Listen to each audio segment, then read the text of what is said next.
This is going to be a lot of firsts on this particular video. This is my first time seeing one of the Great Lakes, in this case, Lake Erie, which is right here at the edge of Cleveland, Ohio, which is home to a lot of great attractions, starting off with the Rock and Roll Hall of Fame. For anyone who loves music, writes music, is passionate about music, or is a musician for a living, this has got to be a requirement. I'm not saying a must-see, I am saying a requirement. Not only is this a first-class experience complete with 5 floors of exhibits tracing American music from its infancy all the way to now, but it also allows you many opportunities for you to explore your inner rock star and just indulge in the amazing art that is music in America. Complete with exhibits and a ton of artifacts from all kinds of musicians throughout the United States of America and beyond. You are for sure going to get a major kick out of seeing everything and just embracing your inner musician and music lover itself. It's like a rock concert, but it's not quite a concert. It is an amazing rock experience. Now I will be quiet as you see many of the other sites of this, the Rock and Roll Hall of Fame.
The images you have seen are on the bottom floor. That is the main exhibit hall.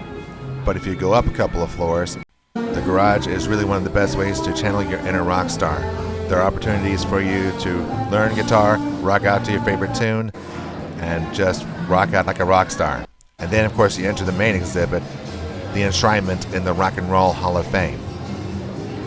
And of course you can see where and when your favorite musicians and artists were enshrined in the Rock and Roll Hall of Fame.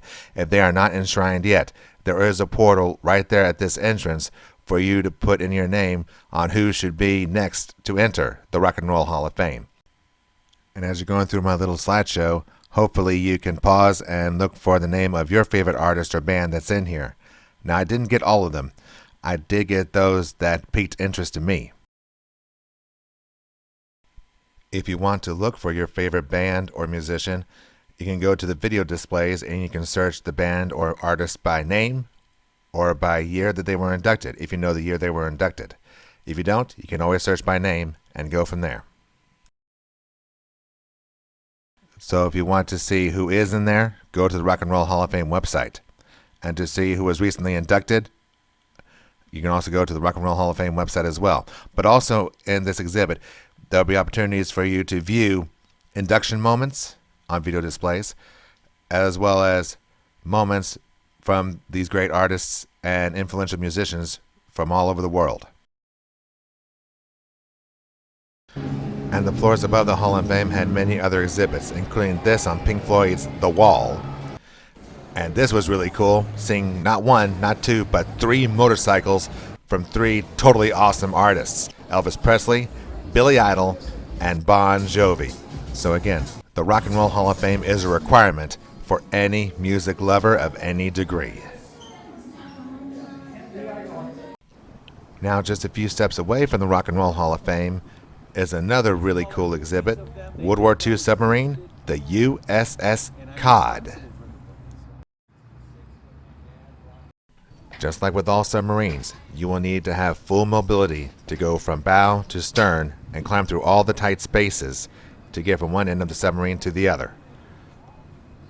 But when you get in there, just like the USS Requin, you are totally immersed in the submarine, and you get to see firsthand what sailors had to do and live with and work with to protect America and her values.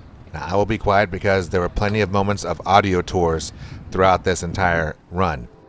It was neat how they set that up too. You go to one major exhibit, you press a button, and an audio narrator will narrate to you facts about the room and what it was like to operate in that room. And there were some spots where I thought I could not make it through, but by the grace of God, I did. Like this. Oh, wow. Wow, what? I see where we're chained off and I see where we go. That's a tight space down there.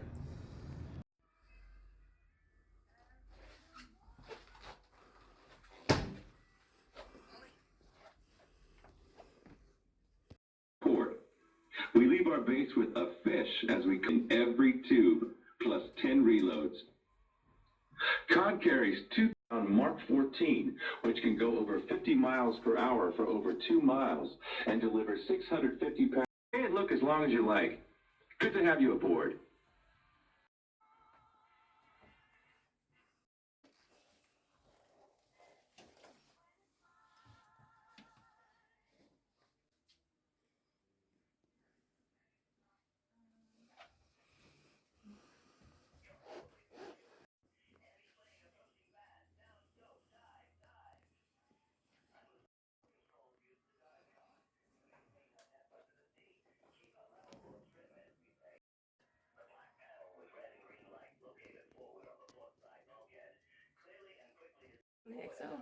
XOs.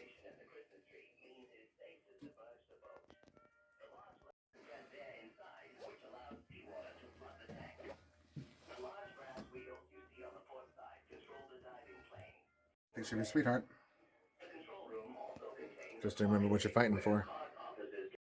And the attack scope, which is thinner with a smaller head, making it more difficult to see by enemy lookouts. In addition to the helmsman or driver of the boat, officers and crewmen stand watch over sonar, radar, the torpedo firing buttons, and Cod's highly advanced Torpedo Data Computer, or TDC. Time to dive and race for depth charging. Look for something to hold on to if it gets rough.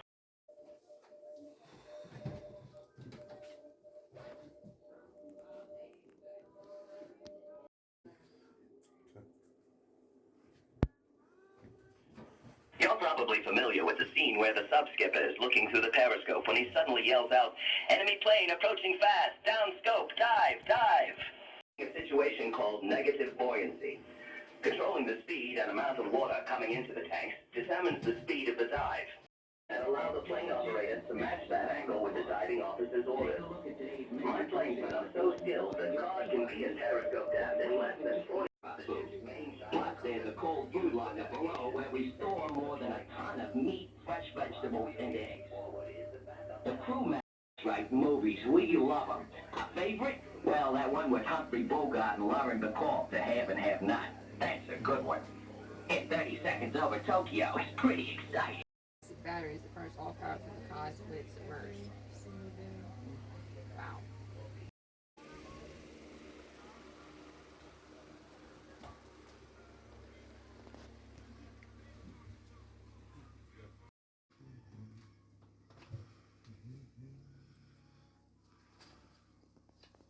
And I'm in charge of maintaining Cod's 16-cylinder, 1600 horsepower general charge of batteries, which is running on the surface.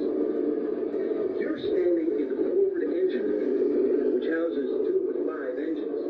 2 more are located in the after engine room, and the setup is basically the same.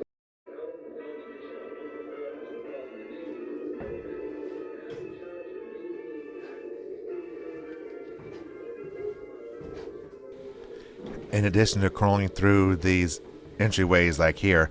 There are times I had to crab walk through narrow spaces like this. Watch your head, there's a pipe right here. As long as you're not claustrophobic, you should be okay. I'm not claustrophobic, but it was definitely narrow. The maneuvering room. Hello, I'm Electrician's Mate First Class Hugh Lynch. Glad to have you here with us in the maneuvering room. Big GM diesel engine, and as you've probably noticed by now, Cod is a very complex vessel. The best technology the Navy has there in 1944. And just like the other submarines that we have visited, the room at the stern has tributes and memorials to the brave men who served and fought aboard the USS Cod. God bless our sailors, past, present, and future, and God bless the United States of America.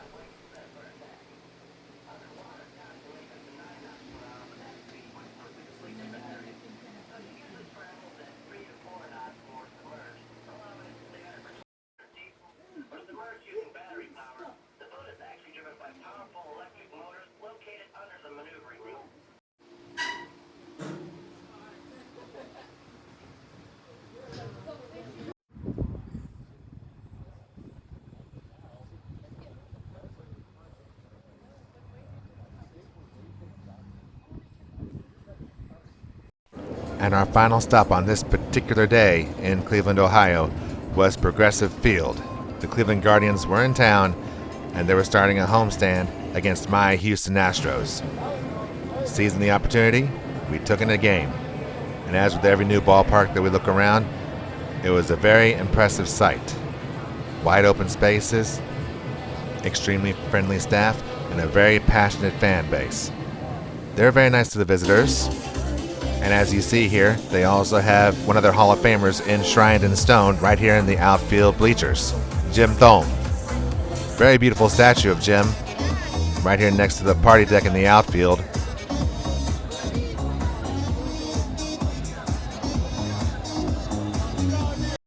Because we had ample time before the game, we walked an entire lap around the concourse before we went up to our seat. Not only did we get to see samples of local eats around here, but also the local artwork. Kind of reminds me of some of the things I've seen over at Dyken Park in Houston. Very cool to see. On our way up to our seats, we did take in a double cheeseburger for dinner and some garlic fries as well. The double cheeseburger was very tasty, but it was nowhere near the size of the double cheese Whataburger that I'm always used to at home. And the garlic fries could use a lot more garlic seasoning to it. So, not the best cuisine I've ever had in a ballpark, but it was serviceable enough.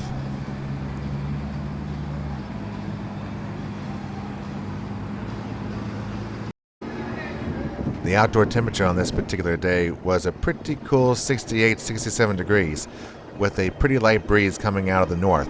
Apparently there was a wind system coming in from Canada just across Lake Erie, so it did make for some overcast conditions as well as cool conditions as well. And as you can see, we are seated in the upper deck right along the first base line, very close to home plate. Not only offering a perfect view of the diamond, but a really great view of their gigantic LED widescreen board. At the time of this video, the Cleveland Guardians were in great position to compete in their division against a very tough Detroit Tigers team, so they were well within playoff grasp. So their fans were really fired up to face another potential playoff team in the Houston Astros. They are very passionate about their team, and they love their team. It was really good to see. And even among all that, they really treated us very well and with respect. It was truly a fantastic day in Cleveland. Y'all take care, God bless, and as the song once said, Cleveland rocks.